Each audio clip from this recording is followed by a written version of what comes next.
So with that, I would like to go to our next speaker, which is Taha Sidiqqui. Taha Sidiqqui has spoken at our Geneva Summit for Human Rights not so long ago. He is a Pakistani exile living now in Paris. He has worked in Paris to organize other dissidents, to give a space for dissidents who had similar experience as he has. He teaches at Sciences Po. He's an award-winning investigative print and TV journalist who covered Pakistan for well over a decade. He was based in Islamabad. He had reported for numerous reputable national and international news organizations, including the New York Times, The Guardian, and France 24. In 2006, his career as a journalist took off from the southern port city of Karachi.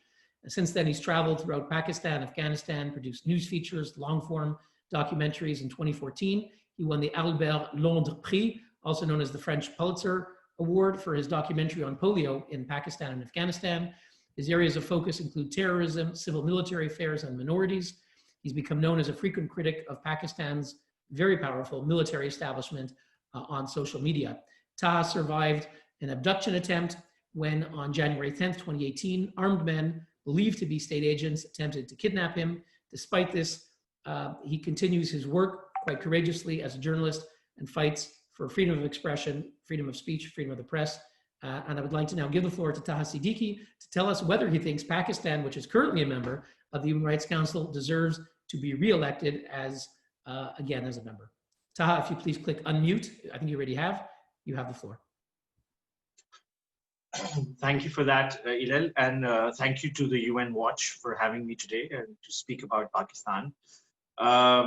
Just to begin with what I was hearing earlier with other speakers talking about, Russia, Cuba, China, and it seems that Pakistan is more or less playing from the same, is acting on the same playbook in many ways, because Pakistan seems to be headed in the same direction as these countries which have these authoritarian tendencies and abuse of human rights within their regimes. Just to begin with, I would like to explain that for many people at times, Pakistan seems to be a sort of a country where they think that Pakistan in many ways is a democracy, but in Pakistan, democracy is in fact a facade. And why I say this is because, we've had military dictatorships in the past, but what right now we have and what we domestically call, and internationally has been reported also, Pakistan has a hybrid regime where the military controls from behind, closed doors, and they have installed a government which is friendly to the military and actually is what we call a selected government. Imran Khan's government right now in Pakistan, who's the prime minister currently, it's backed by the military, it's brought in power by the military, and other political parties have been sidelined with a constant campaign against them in the media, in the judiciary, and through public engineering of demographics. And through that, we're seeing that in Pakistan, democracy is perhaps a dying sort of dispensation right now.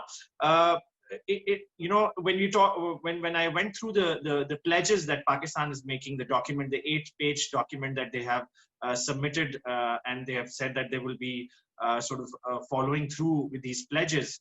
To me, I do not like to say that, but it extremely looked like a joke.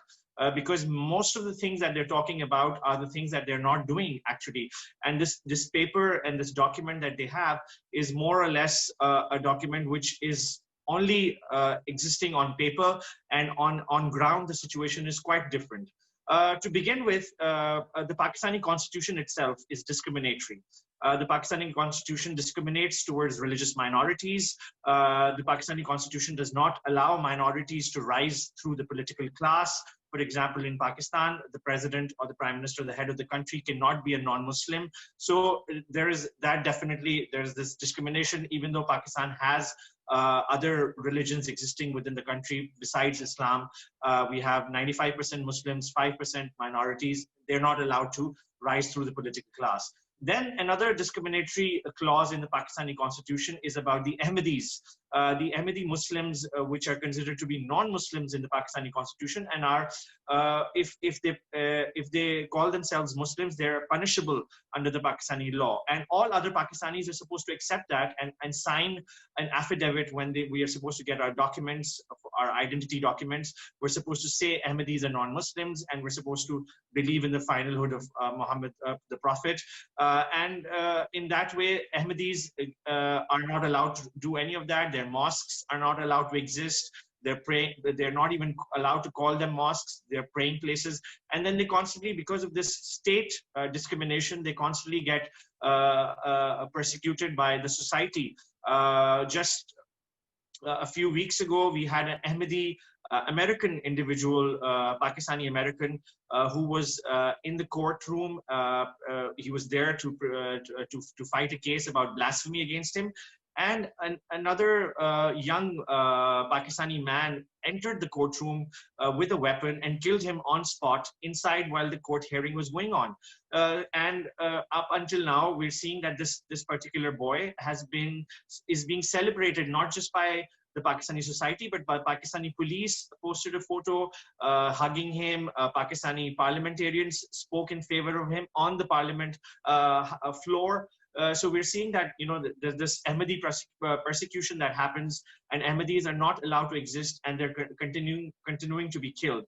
Similarly, other religious minorities, for example, Shias, which constitute around 25% of the Pakistani Muslim population, they are constantly persecuted by the political parties. And recently, we saw big rallies happening in the city of Karachi, where Sunni extremist groups, which are backed by the Pakistani state, came out on the roads and called for Shias killings. They called for Shias to be declared infidels or non-Muslims or non-believers.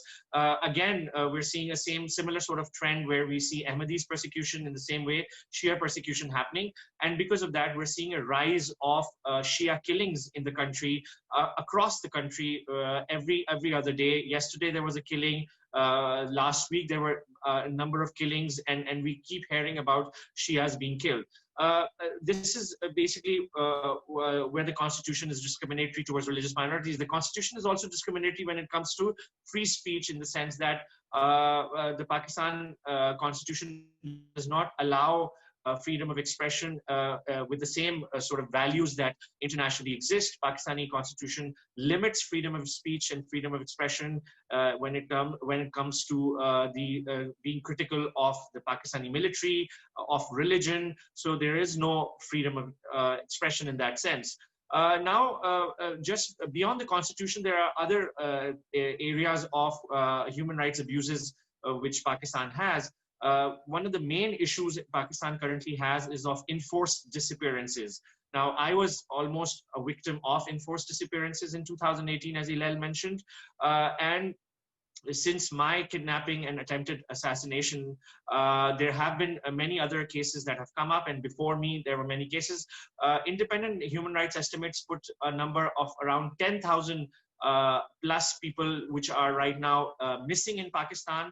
They do not get any sort of even identification of being persecuted, because the military which abducts them usually keeps them in secret military jails around the country, and many a times they never come back home. Many a times their bodies they're killed, and their bodies are dumped to send a message to their communities. This happens. This used to happen in Balochistan, the province next to Iran and Afghanistan, and now it's happening across Pakistan. We're seeing the same thing happening in Pashtun areas next to the Pakistan-Afghanistan border. We're seeing that happening in Punjab, in the mainstream land. We're seeing that happening in Sindh. So enforced disappearances are on the rise, and we're seeing more and more of people being abducted and going missing, whether they're political activists, whether they're journalists, whether there are activists of any other kind. We keep hearing about enforced disappearances. Then another issue that Pakistan is, the Pakistani state and the regime is violating, is of freedom of press. I myself, being a journalist, I was attacked for my journalism. But before me and after me, a number of journalists have been attacked, kidnapped, killed. Over 100 journalists in Pakistan have been killed since 2001. Except for one case which was resolved, but the perpetrators have not been punished yet. None of the cases have been resolved, and these attacks happen with complete impunity. And most of the time, these attacks on journalists are traced back to the Pakistani state. The Pakistani media, the local media, has been crushed through censorship tactics, different censorship tactics.